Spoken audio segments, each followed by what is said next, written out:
by Martin Clifton. Chapter 5. The Mistake of the Machine. Flambeau and his friend the priest were sitting in the temple gardens about sunset, and their neighbourhood or some such accidental influence had turned their talk to matters of legal process. From the problem of the licence in cross-examination, their talk strayed to Roman and medieval torture, to the examining magistrate in France, and the third degree in America. "I've been reading," said Flambeau, "of this new psychometric method they talk about so much, especially in America. You know what I mean. They put a pulsometer on a man's wrist and judge by how his heart goes at the pronunciation of certain words.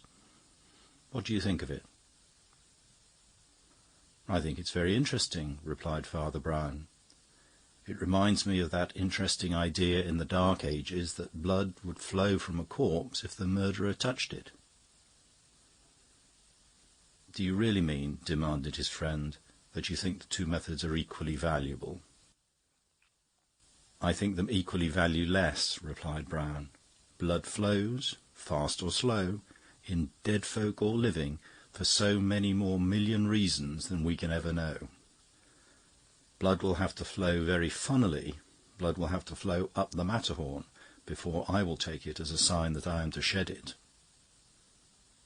"The method," remarked the other, "has been guaranteed by some of the greatest American men of science." "What sentimentalists men of science are!" exclaimed Father Brown. "And how much more sentimental must American men of science be? Who but a Yankee would think of proving anything from heart-throbs? Why, they must be as sentimental as a man who thinks a woman is in love with him if she blushes. That's a test from the circulation of the blood, discovered by the immortal Harvey, and a jolly rotten test, too." "But surely," insisted Flambeau, "it might point pretty straight at something or other." "There's a disadvantage in a stick pointing straight," answered the other. "What is it? Why, the other end of the stick always points the opposite way. It depends whether you get hold of the stick by the right end. I saw the thing done once, and I've never believed in it since." And he proceeded to tell the story of his disillusionment.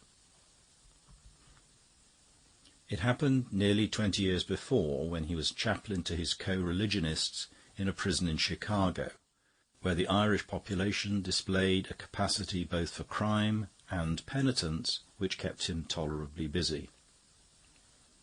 The official second in command under the governor was an ex-detective named Greywood Usher, a cadaverous, carefully spoken Yankee philosopher, occasionally varying a very rigid visage with an odd, apologetic grimace.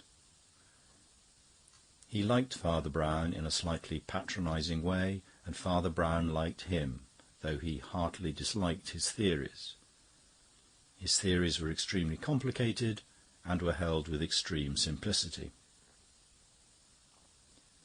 One evening he had sent for the priest, who, according to his custom, took a seat in silence at a table piled and littered with papers, and waited.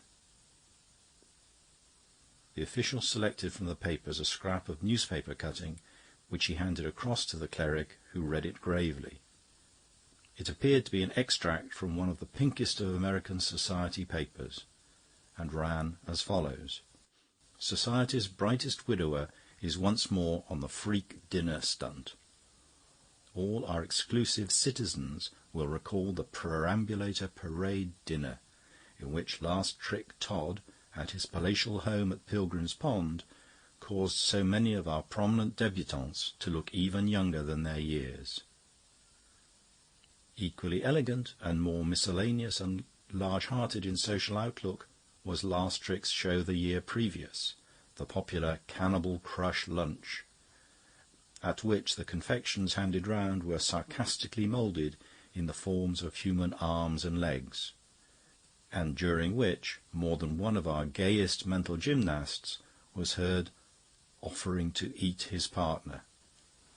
The witticism which will inspire this evening is as yet in Mr. Todd's pretty reticent intellect, or locked in the jewelled bosoms of our city's gayest leaders. But there is talk of a pretty parody of the simple manners and customs at the other end of society's scale. This will be all the more telling as hospitable Todd is entertaining in Lord Falconroy, the famous traveller, a true-blooded aristocrat fresh from England's oak groves. Lord Falconroy's travels began before his ancient feudal title was resurrected. He was in the Republic in his youth, and fashion murmurs a sly reason for his return. Miss Etta Todd is one of our deep-souled New Yorkers, and comes into an income of nearly $1,200 million. "Well," asked Usher, "does that interest you?" "My words rather fail me," answered Father Brown. "I cannot think at this moment of anything in this world that would interest me less. And unless the just anger of the Republic is at last going to electrocute journalists for writing like that, I don't quite see why it should interest you either." "Ah," said Mr. Usher dryly, and handing across another scrap of newspaper, "well, does that interest you?" The paragraph was headed, "Savage Murder of a Warder. Convict Escapes," and ran: "Just before dawn this morning, a shout for help was heard in the convict settlement at Sequa in this state. The authorities, hurrying in the direction of the cry, found the corpse of the warder who patrols the top of the north wall of the prison, the steepest and most difficult exit, for which one man has always been found sufficient. The unfortunate officer had, however, been hurled from the high wall, his brains beaten out as with a club, and his gun was missing. Further inquiries showed that one of the cells was empty. It had been occupied by a rather sullen ruffian giving his name as Oscar Rian. He was only temporarily detained for some comparatively trivial assault, but he gave everyone the impression of a man with a black past and a dangerous future. Finally, when daylight had fully revealed the scene of murder, it was found that he had written on the wall above the body a fragmentary sentence, apparently with a finger dipped in blood. This was self-defence, and he had the gun. I meant no harm to him or any man but one. I am keeping the bullet for Pilgrim's Pond. Signed, O.R. A man must have used most fiendish treachery or most savage and amazing bodily daring to have stormed such a wall in spite of an armed man." "Well, the literary style is somewhat improved," admitted the priest cheerfully, "but still I don't see what I can do for you. I should cut a poor figure with my short legs running about this state after an athletic assassin of that sort.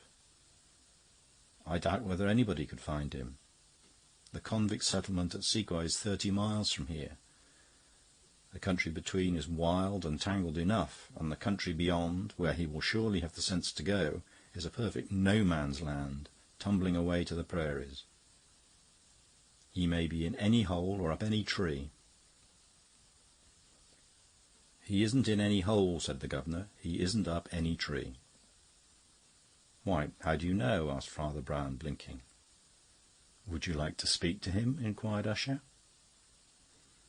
Father Brown opened his innocent eyes wide. "He's here!" he exclaimed.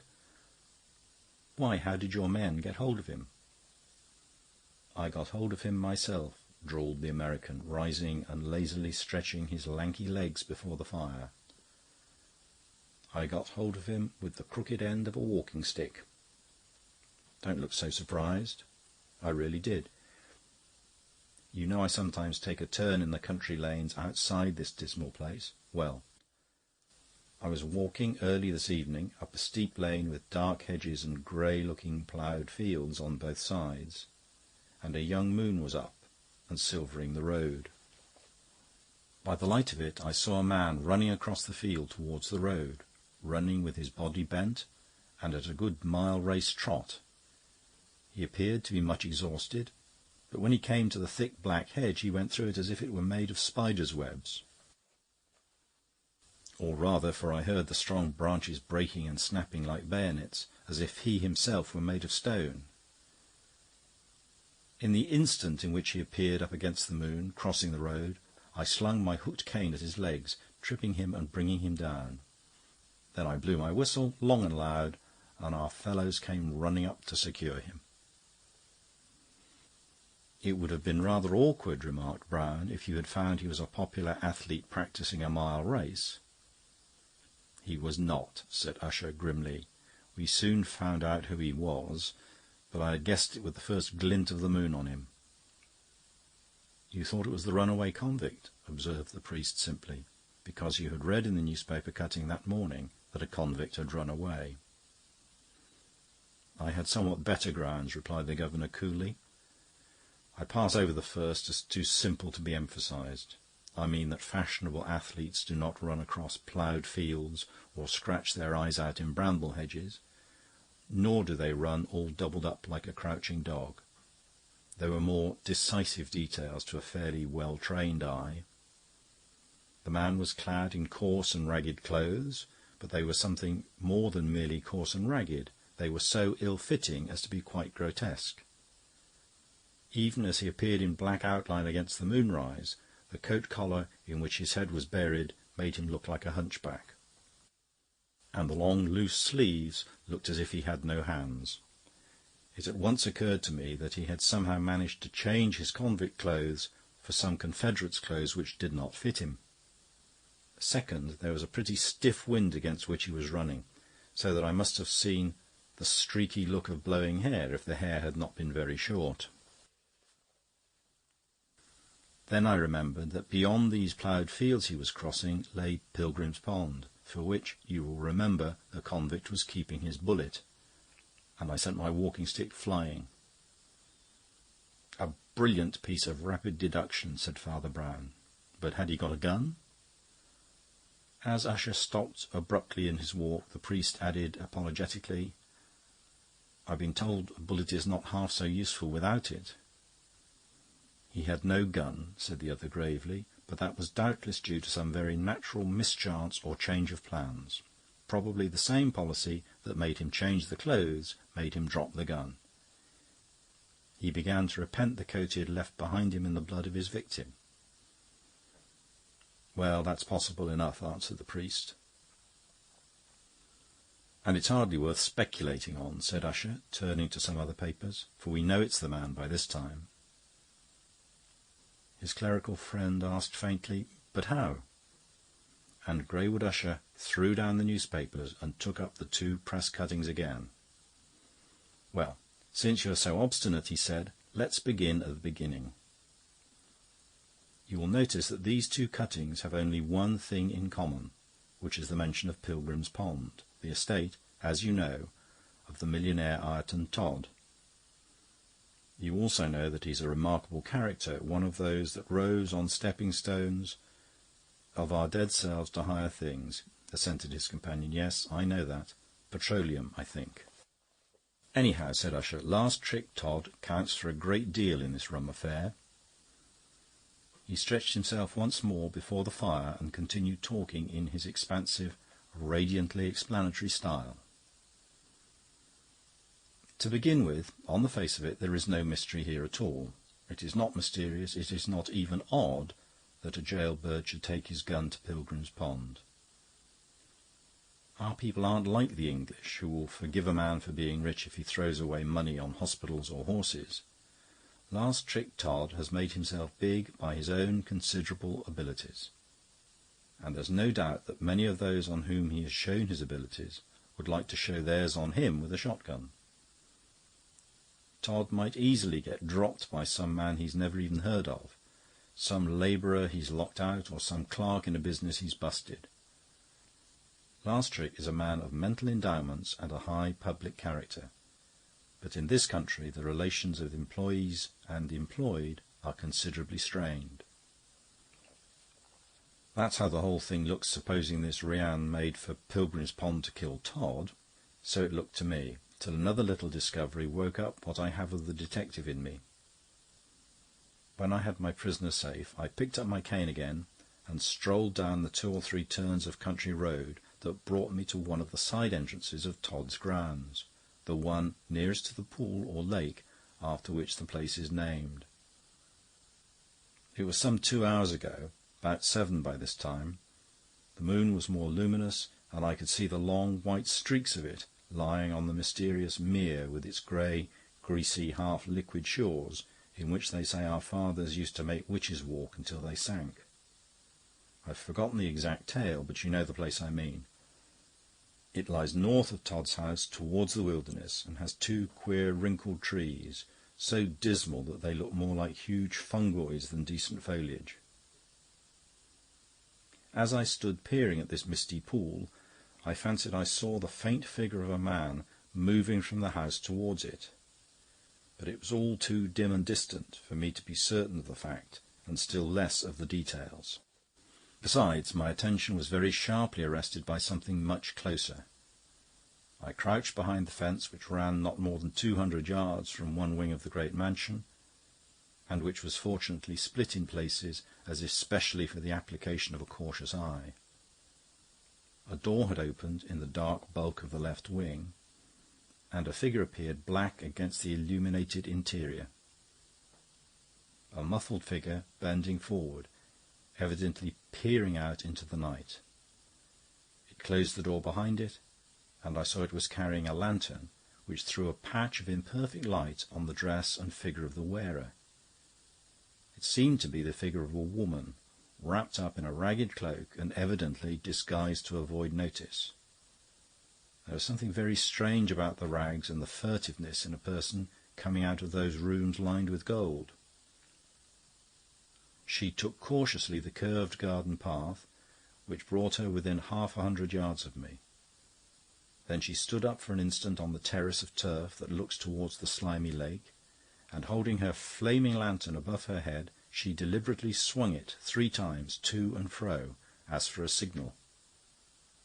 As she swung it the second time, a flicker of its light fell for a moment on her own face, a face that I knew. She was unnaturally pale, and her head was bundled in her borrowed plebeian shawl, but I am certain it was Etta Todd, the millionaire's daughter. She retraced her steps in equal secrecy, and the door closed behind her again. I was about to climb the fence and follow, when I realized that the detective fever that had lured me into the adventure was rather undignified, and that in a more authoritative capacity I already held all the cards in my hand. I was just turning away when a new noise broke on the night. A window was thrown up in one of the upper floors, but just round the corner of the house so that I could not see it, and a voice of terrible distinctness was heard shouting across the dark garden to know where Lord Fauconroy was, for he was missing from every room in the house. There was no mistaking that voice. I've heard it on many political platform or meeting of directors.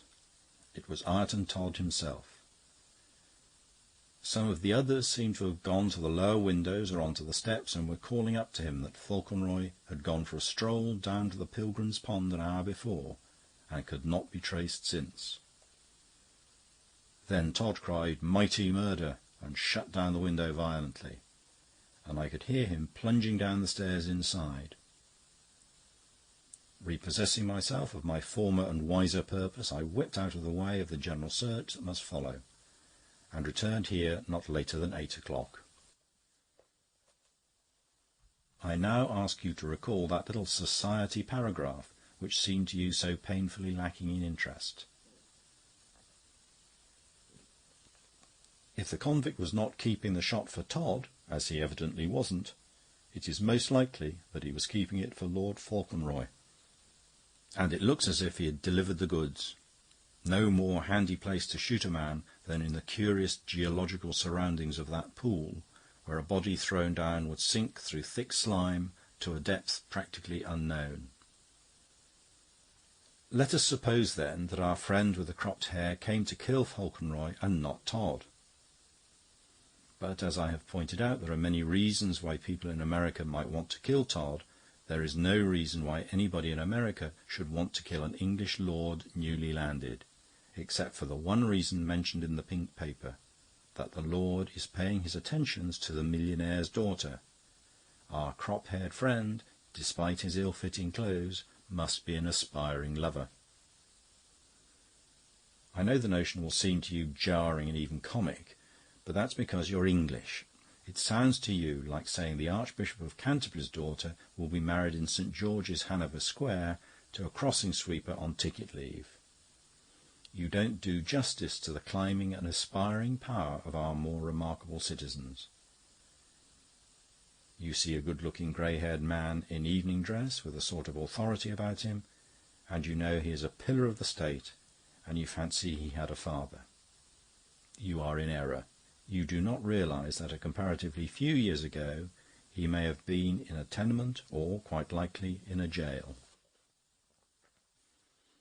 You don't allow for our national buoyancy and uplift. Many of our most influential citizens have not only risen recently, but risen comparatively late in life. Todd's daughter was fully 18 when her father first made his pile, so there isn't really anything impossible in her having a hanger-on in low life, or even in her hanging on to him, as I think she must be doing to judge by the lantern business. If so, the hand that held the lantern may not be unconnected with the hand that held the gun. This case, sir, will make a noise. "Well," said the priest patiently, "and what did you do next?" "I reckon you'll be shocked," replied Greywood Usher, "as I know you don't cotton to the march of science in these matters. I am given a good deal of discretion here, and perhaps take a little more than I'm given.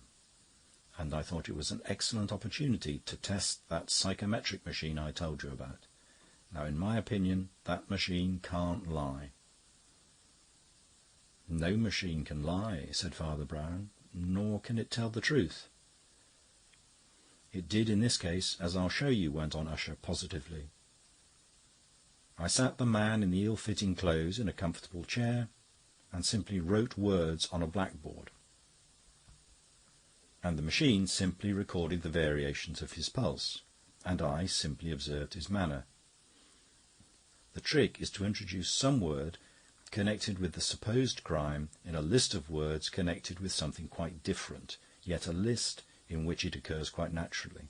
Thus I wrote heron and eagle and owl, and when I wrote falcon, he was tremendously agitated, and when I began to make an R at the end of the word, that machine just bounded.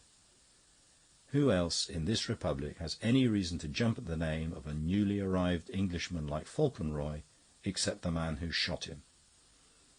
Isn't that better evidence than a lot of gabble from witnesses? It's the evidence of a reliable machine."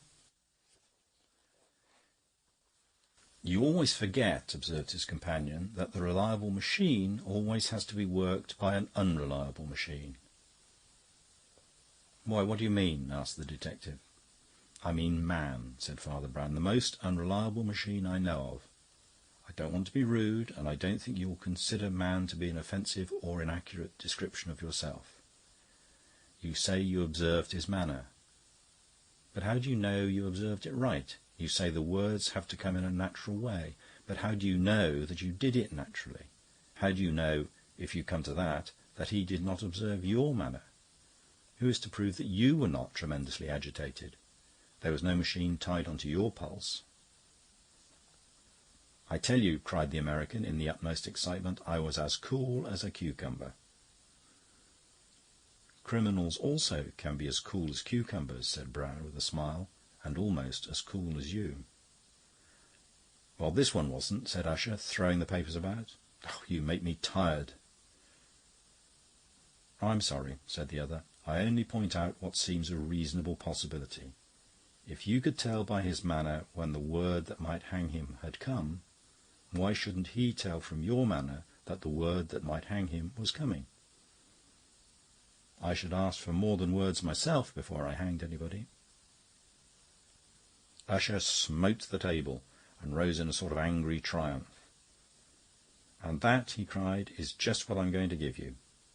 I tried the machine first, just in order to test the thing in other ways afterwards, and the machine, sir, is right." He paused a moment and resumed with less excitement. "I rather want to insist, if it comes to that that so far I had very little to go on except the scientific experiment. There was really nothing against the man at all. His clothes were ill-fitting, as I've said, but they were rather better, if anything, than those of the submerged class to which he evidently belonged. Moreover, under all the stains of his plunging through ploughed fields or bursting through dusty hedges, the man was comparatively clean. This might mean, of course, that he had only just broken prison, but it reminded me more of the desperate decency of the comparatively respectable poor. His demeanour was, I am bound to confess, quite in accordance with theirs. He was silent and dignified as they are. He seemed to have a big but buried grievance, as they do. He professed total ignorance of the crime and the whole question, and showed nothing but a sullen impatience for something sensible that might come to take him out of his meaningless scrape. He asked me more than once if he could telephone for a lawyer who had helped him a long time ago in a trade dispute, and in every sense acted as you would expect an innocent man to act. There was nothing against him in the world except that little finger on the dial that pointed to the change of his pulse. Then, sir, the machine was on its trial, and the machine was right. By the time I came with him out of the private room into the vestibule, where all sorts of other people were awaiting examination, I think he had already more or less made up his mind to clearing things up by something like a confession. He turned to me and began to say in a low voice, "Oh, I can't stick this any more. If you must know all about me..." At the same instant one of the poor women sitting on the long bench stood up, screaming aloud and pointing at him with her finger. I have never in my life heard anything more demonically distinct. Her lean finger seemed to pick him out as if it were a pea-shooter. Though the word was a mere howl, every syllable was as clear as a separate stroke on a clock. "Drugger Davis," she shouted. "They've got Drugger Davis."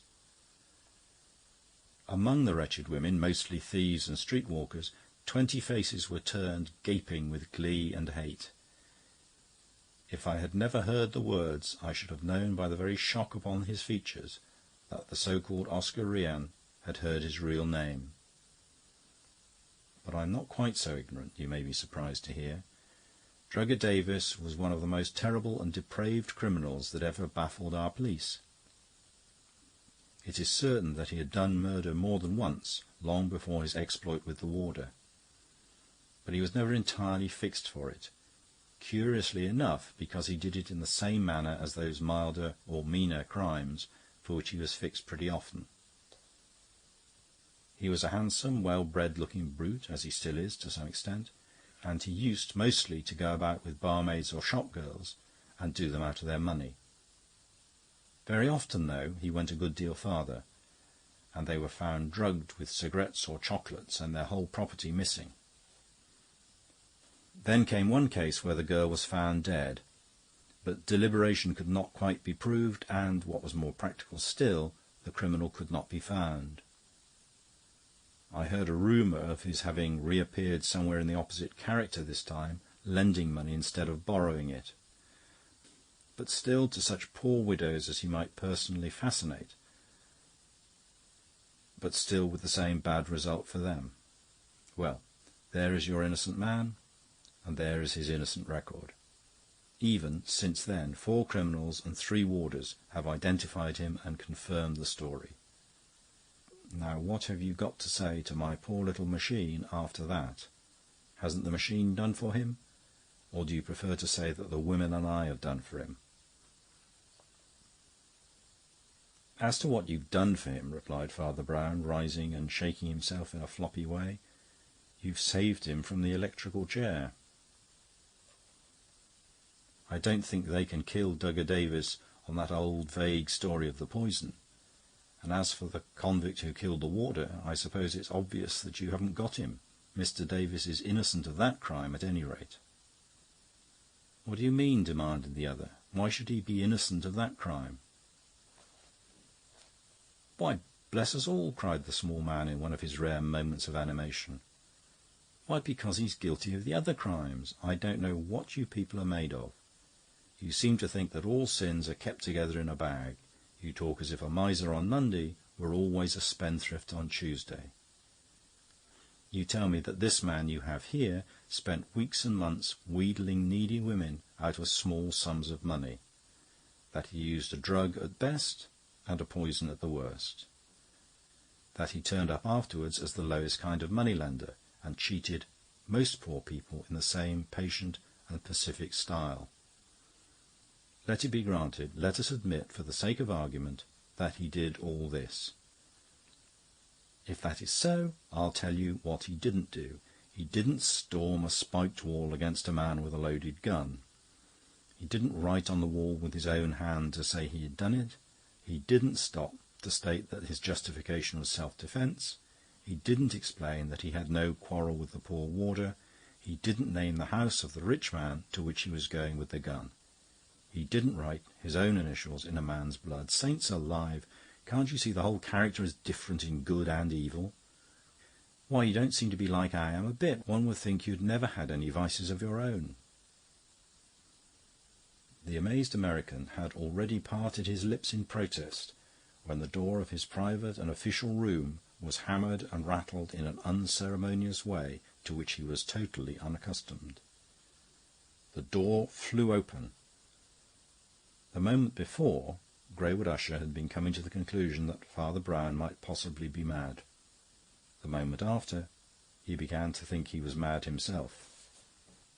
There burst and fell into his private room a man in the filthiest rags, with a greasy squash hat still askew on his head, and a shabby green shade shoved up from one of his eyes, both of which were glaring like tigers. The rest of his face was almost undiscoverable, being masked with a matted beard and whiskers, through which the nose could barely thrust itself, and further buried in a squalid red scarf or handkerchief. Mr. Usher prided himself on having seen most of the roughest specimens in the state, but he thought he had never seen such a baboon dressed as a scarecrow as this. But above all, he had never in all his placid scientific existence heard a man like that speak to him first. "See here, old man Usher," shouted the being in the red handkerchief, "I'm getting tired. Don't you try any of your hide-and-seek on me. I don't get fooled any. Leave go of my guests, and I'll let up on the fancy clockwork. Keep him here for a split instant, and you'll feel pretty mean. I reckon I'm not a man with no pull." The eminent Usher was regarding the bellowing monster with an amazement which had dried up all other sentiments. The mere shock to his eyes had rendered his ears almost useless. At last he rang a bell with a hand of violence. While the bell was still strong and pealing, the voice of Father Brown fell soft but distinct. "I have a suggestion to make," he said, "but it seems a little confusing. I don't know this gentleman, but I think I know him. Now, you know him quite well, but you don't know him naturally. Sounds paradoxical, I know." "I reckon the cosmos is cracked," said Usher, and fell asprawl in his round office chair. "Now, see here," vociferated the stranger, striking the table, but speaking in a voice that was all the more mysterious because it was comparatively mild and rational, though still resounding. "I won't let you in. I want—" "Who in hell are you?" yelled Usher, suddenly sitting up straight. "I think the gentleman's name is Todd," said the priest. Then he picked up the pink slip of newspaper. "I fear you don't read the society papers properly," he said, and began to read out in a monotonous voice. "Or locked in the jewelled bosoms of our city's gayest leaders, but there is talk of a petty parody of the manners and customs of the other end of society's scale. There's been a big slum dinner up at Pilgrim's Pond tonight, and a man, one of the guests, disappeared. Mr. Ireton Todd is a good host and has tracked him here, without even waiting to take off his fancy dress." "What do you mean?" "I mean the man with comically ill-fitting clothes you saw running across the ploughed field. Hadn't you better go and investigate him?